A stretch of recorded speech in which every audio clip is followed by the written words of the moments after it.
guys, Ashley Mead, your vocal coach, here to talk to you guys about the daunting world of auditioning. Dun dun dun!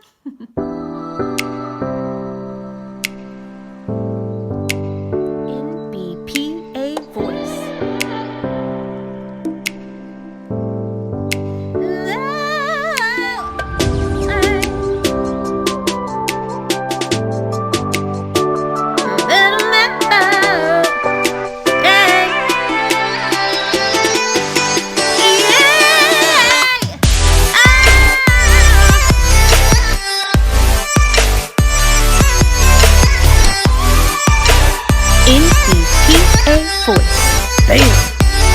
The auditioning world is ever-changing.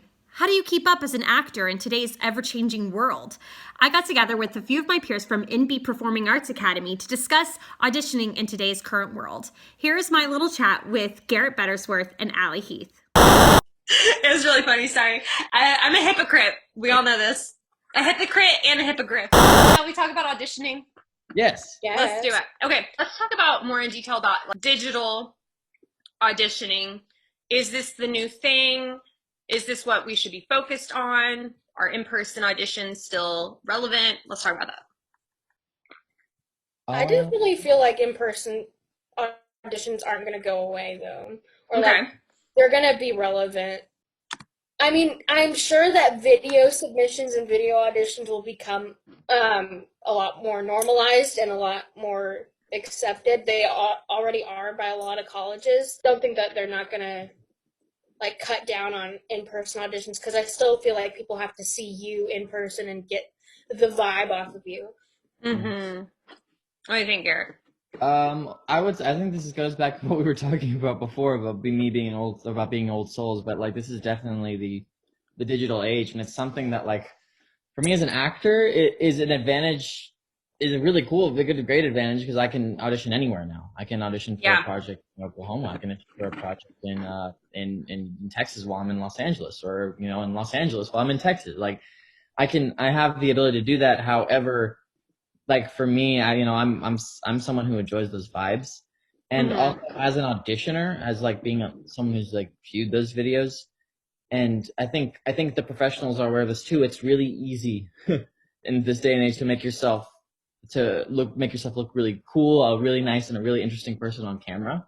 But I've seen videos where I've gotten a video for an audition, and then I go and I meet them in person, and I just saw that, it took them 5, 7, or 8 takes to get what I saw, because it takes them forever to when I give them a script to memorize that line or do that in a way that when I got their tape was totally different. And so then it becomes, do I want to work with an actor who takes 7 or 8 takes?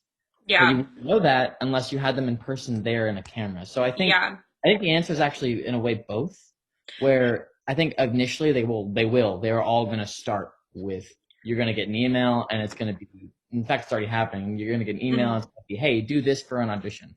Hey, read this slide. Hey, read this. Hey, do this. Oh yeah. And it's done in a couple hours. So, don't really have time to memorize it. Cool, read it. And then, anyway.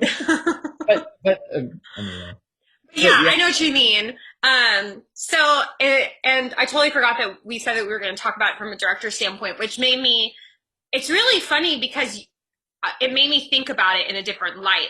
What would I want to see? So as a director, I definitely want that in person. I think it's a lot easier to do the initial audition digitally and then call back who I want in person. It saves a lot of time, and it saves a lot of feelings. Thank you for your audition, but we're going another way, or hey, I really liked what you're doing. Can you come in on this day, and then set the callback day, and then have them work together? Because that's another thing is what we've been struggling doing is having classes now that the coronavirus is, and we're all trapped, and having conversations and talking to people. We really miss that human interaction. Us as humans, we need that. You can't work together. I mean, we could do a scene right now. Let's improv. Go. No, I'm just kidding. We could, but it's not the same. And I think that from a director's standpoint, I would eventually want them there, but I think starting digitally is a great idea, and I can definitely see it going that way. Mhm. What do you Yeah. think, Allie? I,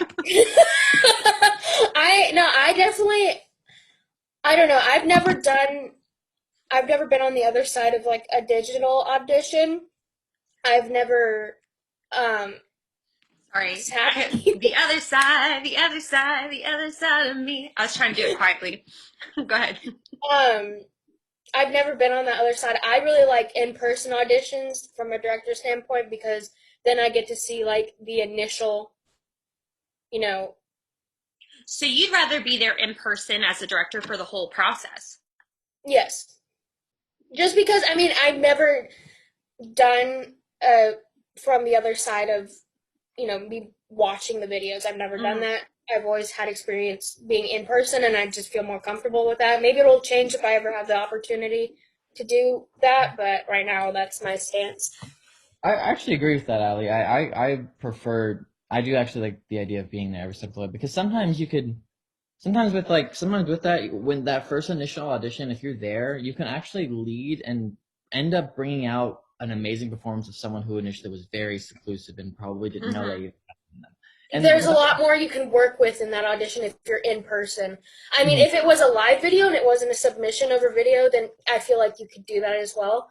But we're also coming from an aspect of like, we are also coming from a aspect of learning. Like part of what we do at NBPA and all this stuff there is also learning, and I think that's where I think it changes in the professional world, is that it doesn't become about learning, it becomes about time.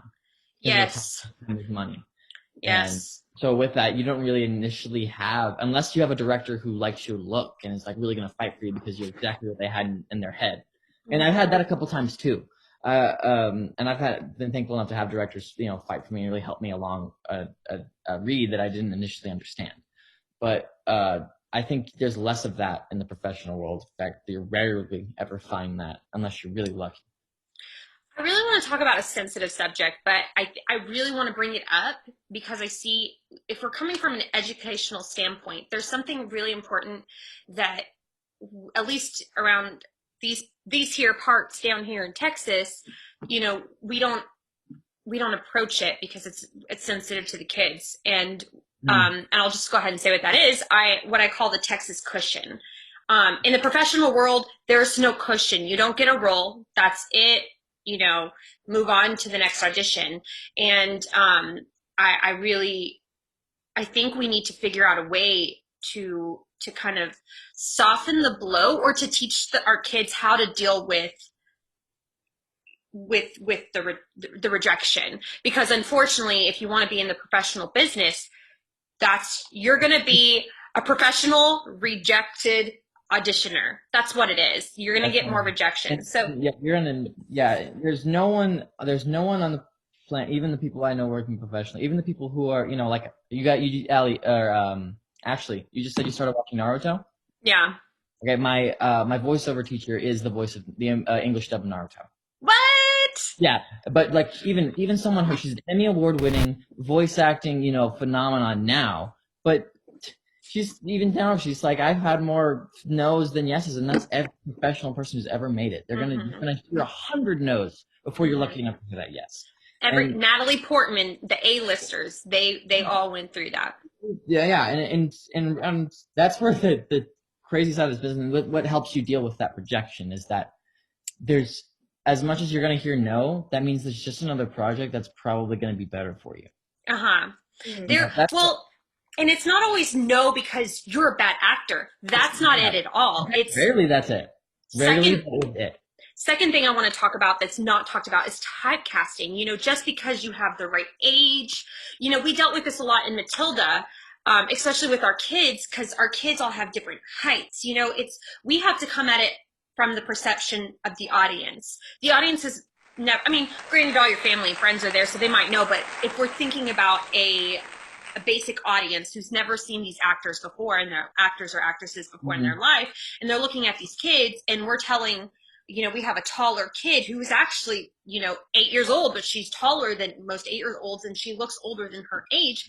Unfortunately, we're not going to cast her as an 8-year-old. We're going to look at her for a 13-year-old.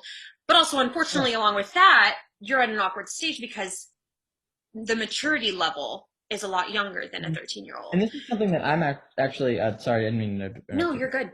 Something that I'm actually struggling with in Los Angeles is because that, you know, it's an advantage and a disadvantage at the same point, because I'm about to be 21, but I don't look 21. I look like I could play as young as 16 or 15, really, if I wanted, which that in itself is an advantage, because Yes. if I go in and for a 16-year-old like role, and then they see I'm 20, I'm like, I'm 20, then I can, when the cameras are rolling, I can act 15 or 16, but when they're not rolling, I have the ability to hold Be a myself. professional. And I'm not saying that 16-year-olds and 15-year-olds can't do that. There are a lot, I'm sure, out there that can, but it's something that casting directors look at. But the other side of that is, you know, as an actor, I don't get to play roles that I feel like may be more genuine to me as a person and as an artist and what I want to explore. Relatable. That makes sense. Yeah, I mean, but but like this type, how I am, has also gotten me in roles that I'm extremely thankful for, and just because I looked the right way. And in fact, I'm very aware of that too. Is like, you know, sometimes I get a part just because I look the way I do, not necessarily because I was the best actor in the room. And so, and I think that all like goes back to like who you are. Again, we want to see you. And I think the quicker that we can teach our kids to realize themselves and who they are, the quicker they'll be able to mold themselves into, you know, all these different characteristics of who, you know, who they're playing, I think. But I think that that's kind of what we're missing. We're missing that nail. I think we need to figure out a way to teach the kids that. The art of letting go. Okay. Are you creating that, or are you quoting that? Well, that's always been in my head, like that, or what I've been taught is like, or it was nailed into my head from when I started theater and wherever I'm at, and it's nailed into me. I speak it to myself every single time before I step on a stage. Is like, let go, like, don't worry about it, like just let it come out. You know, that's also a nail that we're missing, because it does take a long time, because we as humans are self-critical and worried about perceptions of us. Especially at the teenage age, you know. Yes. I mean, think back to when we were teenagers. I mean, even now, I'm almost 30, and almost 30, and I still, you know, I worry. I think that's something that doesn't go away. You know, well, I know older people. I was about to name someone specific. I was like, oh no, I know that even someone older, they worry about, you think about old ladies in church, they're worrying about what all their old lady friends are thinking of them. Unfortunately, that's just human nature. So, but it's worse at a teenage age, I think, that they're worried about what their friends think. They're worried about being cool. And I wish I could go back and not worry about that, and focus more on my art and building me up as an artist instead of. Yeah, because when I started theater, I was like right at that prime age. Right. Prime age. That prime age of like where you're really self-critical and you're really self-conscious. That's when I started. And of course, I got a role where I had to be schizophrenic and I had to be crazy and, you know, act like a dog on stage and, you know, wear a onesie and like be really out there. And I wish I could go back and tell myself, I was like, hey, you know, I know right now I could do that role so much better now because I've let go. But and it takes a while. It takes a while. It takes a really long time. As an acting teacher, that's half of my battle with when I'm working with, you know, kids or, you know, teens. Is half of my battle is getting them to that point where, because I remember as an actor when I hit that point where it's like a switch that flipped in my brain where it's like, oh, I don't have to worry about how I look. In fact, the more I do, the more it's kind of going to hinder me. Yeah. Or I don't have to worry about like looking crazy or being weird, and honestly, that's the fun of it. Yeah. But actually, you said something I wanted to go back to, because my acting teacher actually had a great thought on this, where he talked about like kind of like the older you get, the more that thought of what other people think goes away. Yeah. He actually was talking about how there was a study done in it followed the people from the age of 30 to like 80. And every decade they'd ask them, hey, what's the best decade of your life? What's the best decade of your life? And the vast majority of them would say the decade they are currently living. Oh, interesting. The older you get, the less it is that you seem to care what other people think. Interesting. And I think that's why a lot of some of the best actors, in my opinion, are really, really freaking old. Yeah. Hashtag Morgan Freeman. Like, because they've lost that, young barrier of ever worrying and constantly thinking about the social barrier of worrying what everyone thinks about you. Because I guess I don't know what happens when you get old, but I guess you just stop caring. I don't know what happens when you get old. But, who cares at this point? I lived a life, I'm at the halfway point. I'm just waiting for it. I'm going. I'm doing my thing. Let's just book a trip to Europe, we have not mentioned auditioning in like 5 seconds. All right. But I will say real quick, because as a vocal coach, piggybacking off of that, the first thing that I have to deal with is confidence. Any student I get, first of all, confidence with who I am. If I'm a new coach, even if they've known me, coming into a small space with me in one-on-one and figuring me out, we're figuring each other out. So we have to have that time, but also I have to say, get over it. You sound great. Like, give me until you give me what you have, I can't mold it. I can't fix it. Because right now you're worried about it. You're in your head. It's pulled back. So let's ask this final question. And I think I don't know if we really talked about this. The difference between like a musical theater. I think we started mentioning it and then really didn't hit it as hard as I wanted to. Like the difference between a musical theater audition versus like a straight acting or like film. Is there a difference? And do you think it's like an important difference? Allie, you want to start this one? Well, we talked about this yesterday, actually, but like I'm trying to remember what I said. Obviously, there's like the broad differences of like, on film, you're doing like a reel with a camera in the room, or acting, you're doing 2 monologues. In the musical theater, you're doing music stuff. Like that's like the broad differences. Mm-hmm.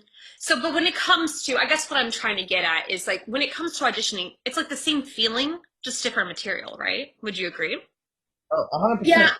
It's the same feeling. I mean, I'm a little bit more nervous when it comes to musical theater auditions because I'm not experienced as much as I want to be in that field. Musical theater, I'm a lot more nervous when it comes into that because that's where I'm still in the self-critical phase. Acting, I'm like, yeah, I can be hard on myself, but I'm like, yes, and on that, I think that's really smart too, like knowing your strengths. I think it is important to know your strengths. I think whenever I was in college, I'm pretty sure they had us know our triple threats and then put them in order. So mine's singing, and then it was dancing and then acting, which is funny because like I know I'm good, like I've been told I'm good at acting, but you just don't view yourself as exactly. Let's say one thing. Oh, can I tell my fundamental difference? Oh yeah, I'm sorry, Garrett. Go ahead. Oh, because I was actually just gonna say that there is none. Because I mean, of course, there is like technical differences. Like you're singing in one and you're doing this in the other. But in my opinion, it just comes down to character and motivation, and really bringing in the performance,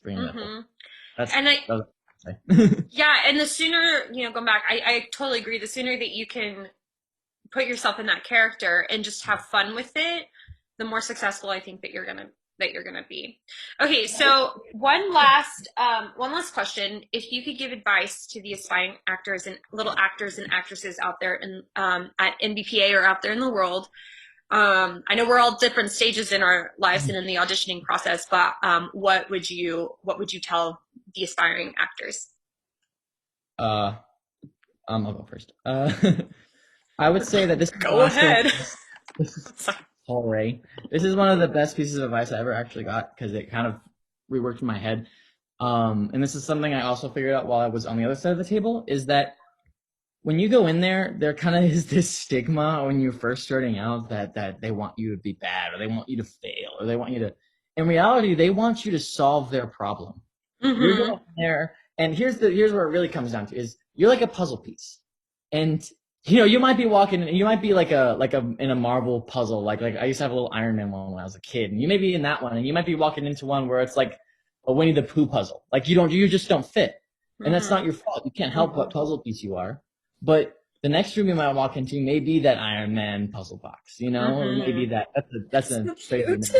I love that. Yeah, But it's so like, true. but it's so true. And honestly, half of the time you get told no, it has nothing to do with your ability or skill. It just has to do with you just didn't fit that role, and you can't help what you don't fit. You know, as much as I wish I could wear like those big cool shirts I see some people wear, but they just ain't gonna fit me. I wear a small. As much as I wish I was wearing mediums, but like I can't help that. There's nothing I can do about that. You know. That's so true. I think that's, if I could go back to, that's like the biggest piece of advice. Like, they are rooting for you. They want you to succeed. They want you to solve their problem. And from even at NBPA, from a director standpoint, I'm rooting for every single kid. Like, please be good. Like, please, like, please show me what you've been working on. Please show me, I also, like, again, their success is my success. Every single student that comes through there. Yeah.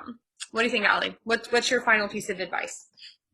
Mine doesn't really have to do with auditioning. It's just like every single piece that advice that I got when I was like really trying to learn the ropes of everything was just the sooner you let go and have fun with it, that's when you can turn yourself in from a good actor to a great actor. Yeah. And I tell every single person that I help with a monologue or I help with a character is like, let go. Don't worry about it. It will come to you at one point or another. Like, don't dwell on it, because that just hurts you. And I've been through it so many times, especially with like really dramatic parts that I've had to play and wanting to get like, okay, I have to cry now. Like, I have to cry here. Let go and it will come. Like, I have the awards to prove it. Like, I have, the stories to tell to prove it that it does come, and all of that. Yeah, I agree. I think that, again, from a vocal coach and a director standpoint, if you are too in your head, they're gonna know immediately. I always know, like, as kids are approaching the belt parts, the big notes, I can tell before they even go for the big note that if they're in their head, they're not going to hit it. If they don't let go and just let it happen and let it be, they're not going to hit it. And every time they have not hit it, I'm like, let's retry, let go. Just do it real fast. Just do it. And so, anyways, yeah, I completely agree with that. Anything else you want to say? I'm going to put this in, like, encourage, like, anybody to audition for one act, do it. Yeah. Two time. Oh, mine is...